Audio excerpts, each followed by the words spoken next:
And this was written by Bernard von Nothaus, who is the guy that, he's a currency architect, and he's been in business for 20-some years, creating commemorative coins and all kinds of barter currencies, you know, and people have traded with those for years and years amongst themselves, members of his group, and the people have bought them from Liberty Dollar and so on.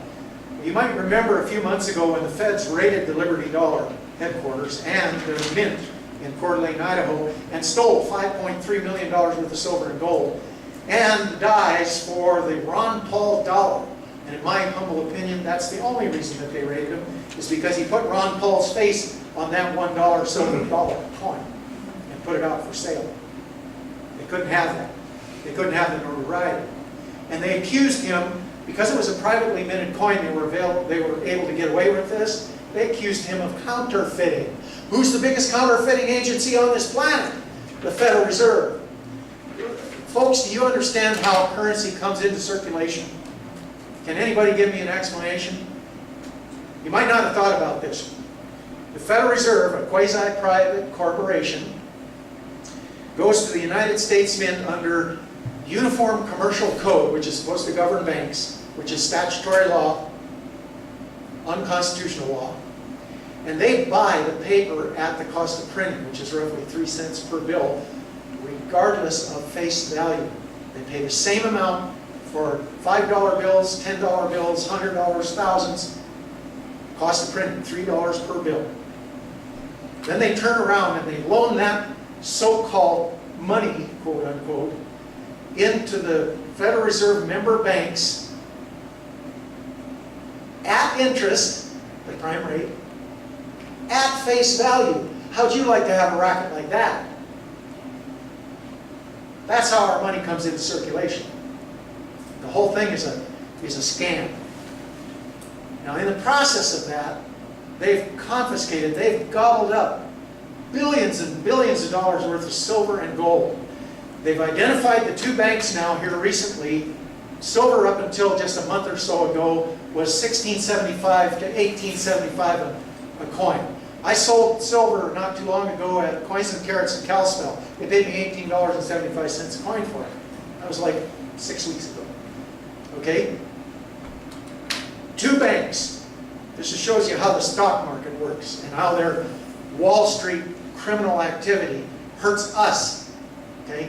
Two banks were identified that shorted paper. In other words, bet that silver would go down. They shorted 2 billion ounces worth of silver in paper.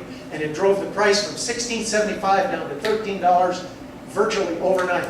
Then it went down below 12, and then it went below 11, and now it's come back to $13.30 as of last night. You know what the real price of silver is? That thing over there in New York is a big fat lie.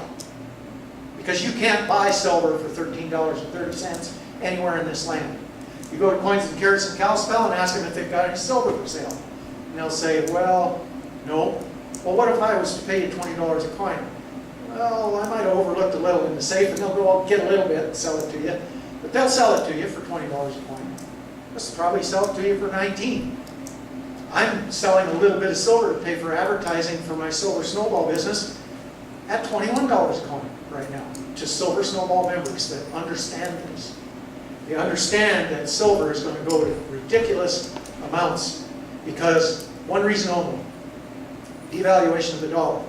In 1947, you could take a silver dollar and walk into any gas station in this land and trade it for 4 gallons of gasoline. It was 25 cents a gallon. Remember that? I remember as a kid, I'd get on a 1956 GB Moline tractor, a gas tractor, hook it up to the gas wagon, which was simply a 1,000-gallon tank on a framework with 4 wheels on it. I'd pull it into the Occident elevator in Hazelton, North Dakota, and I'd fill that 1,000-gallon tank for $290. Right now, today, you can take a silver dollar, a silver eagle, which is the lawful currency of the United States, the constitutional money. It's stamped by the West Point Mint in West Point, New York. And you can't go to the gas station with it because those people don't understand real money by and large. But you can go to a coin shop or to an individual and you can trade it for enough funny paper money to buy 4 gallons of gas. What's wrong with this picture? What has changed? Value of cash. The value of the funny money, the paper. And it's not really funny money. It's tragic money. It's a ripoff. They've stolen our buying power under the color of law, and it's time we took it back.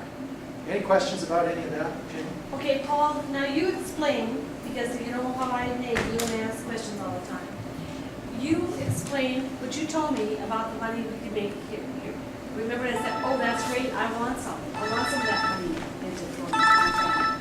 Okay, well, And that came out of the Republican platform, is that what you? actually, they didn't suggest that the state of Montana could create its own Well, currency. I'm suggesting Okay, that. as a Republican, and I've always been a Republican with a Okay. constitutional band, of course. And I believe in Ron Paul, his theory. And I have to, now I'm gonna tell you a little community news that I got the other day through my garage sale, that Jerry Okonski, his daughter believes in Austrian economics, yeah. And I have that, I've read it. Yeah. Now, I have hope for this area, only to the fact that I've run for different offices. And in all of that, I see that Jerry is a good sign for me. I'm going to vote for him. I'm writing in. I know I'm going to vote the other way, all my other ways. But I see in this county that we have so much talent and so much community. So that means that we have to have this communication, big communication together. And do I believe in mining? Yes. I've worked for engineering. I've worked for Rio Tinto Zinc. I know what they can do.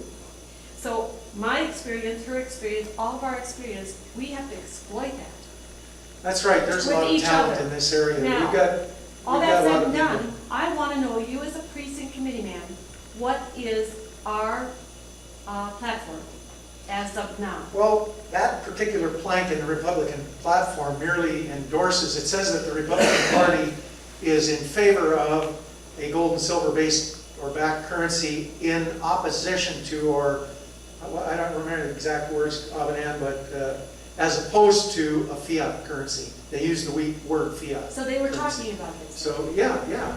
And I might add, my daughter was a delegate in Idaho, and the Republican Party put that on their platform. They, Ron Paul people did get that on the Idaho platform, on the state level. Ron Paul had suggested that people that were in the precinct thing should try to get certain things added, and that was one of them.